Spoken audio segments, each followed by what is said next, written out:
काल और उसके बाद शीर्षक कविता का भावार्थ बताऊंगी, जो उपशास्त्री द्वितीय वर्ष के सिलेबस से लिया गया है। यह अकाल और उसके बाद शीर्षक कविता नागार्जुन द्वारा रचित प्रसिद्ध कविता है।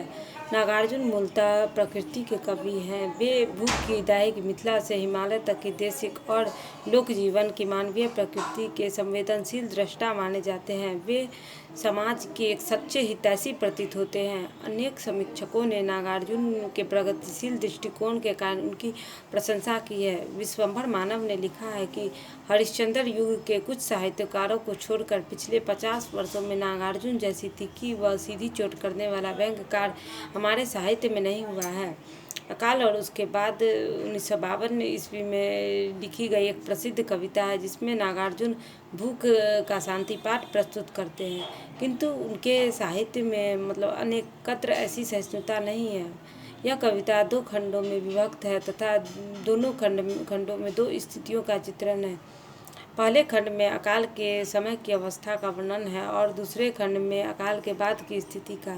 कवि कहते हैं कि यहाँ न तो कोई बच्चा रो रहा है, न ही कोई औरत रो रही है। रोने वाला तो चूल्हा है, जो कई दिनों से ठंडा पड़ा हुआ है। यह चूल्हा घर का भी है और मानव का पेट रूपी भी चूल्हा है। घर में दाना नहीं है, इसलिए चक्की भी उदास है। ऐसा लगता है मानो वह सहानुभूतिपूर्ण सोई हुई है। कई दिनों की भूख की ज्वाला से घर में इतनी उमस है कि छिपकलियाँ भी गश्त लगाए बैठी हुई है। ऐसी स्थिति में चूहों की हालत भी शिकस्त हो गई है। दिन रात दानों को इधर उधर कुतरने वाले चूहे शिकंजों में जड़ दिए गए हैं। इस प्रकार नागार्जुन ने भूख की तड़प को ध्वनित किया है। दूसरे खंड में अकाल के बाद की स्थिति का वर्णन है। कवि कहते हैं कि कई दिनों के बाद घर में दाने आ जाते हैं और इसके आगमन से हर्ष का अतिरेक हो जाता है। ऐसा लगता है मानो लक्ष्मी आ गई है।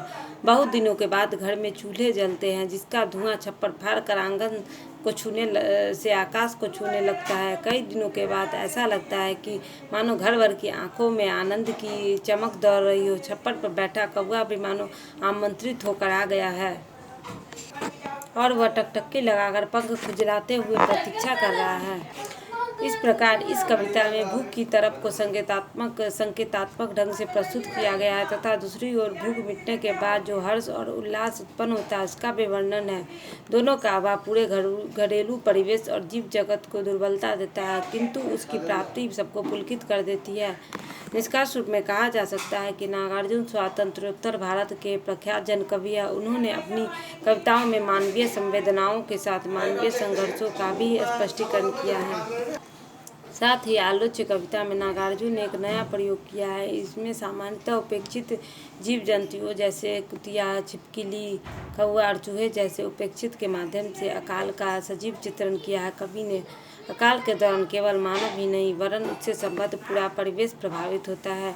इस कविता में कवि ने सहज भाषा में जिस प्रकार अकाल और उसके बाद की स्थिति का वर्णन किया है, इससे लगता है मानो कवि स्वयं इस परिस्थिति के दृष्टा ही नहीं भोक्ता भी थे।